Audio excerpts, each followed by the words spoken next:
Clic, bonsoir cinéphiles et cinéphiles. Aujourd'hui, on se retrouve pour Ciné Passion Blu-ray DVD, car je vais vous parler d'un film que nous avons été voir euh, aujourd'hui au cinéma. D'ailleurs, j'en profite pour faire un petit coucou aux personnes qui nous ont accompagnés au cinéma et aussi à notre partenariat donc de Forever Moucron en vous parlant de Thor Ragnarok.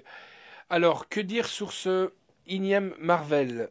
Moi, je vais être franc, je vais dire, trop de Marvel tue le Marvel. Je m'explique,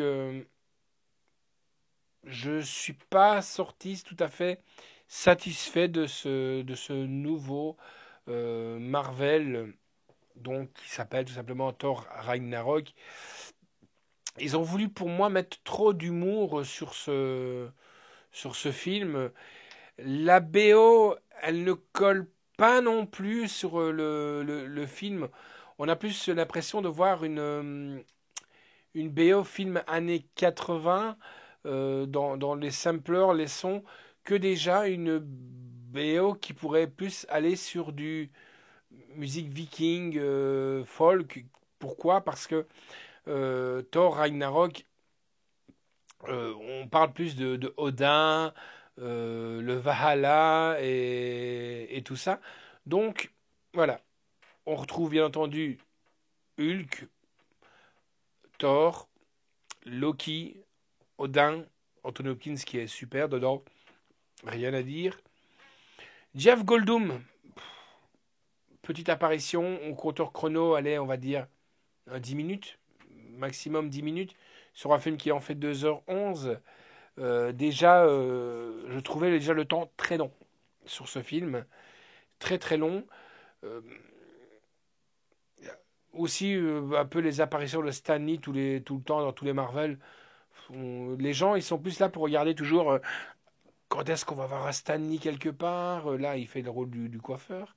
C'est-à-dire, c'est lui qui coupe les cheveux de Thor. Hein. Je vous le dis comme ça, je spoil, mais je m'en fous. Euh, mais voilà. Maintenant, si vous êtes fan de Marvel, ben, vous allez aimer.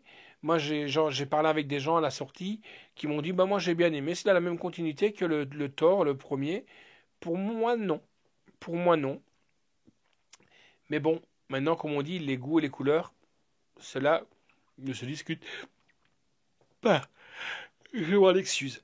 Cela ne se discute pas. Voilà, donc allez le voir quand même.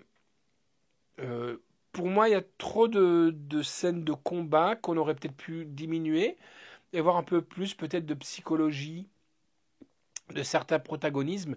Voilà, par exemple, on parle des Valkyries. On aurait peut-être plus développé les Valkyries. Euh,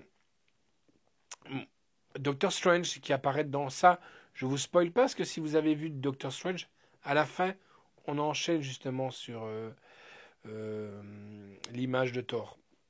Donc, et n'oubliez pas, si vous allez voir donc le film, attendez la fin du générique. C'est toujours ce qu'il faut attendre dans les Marvel.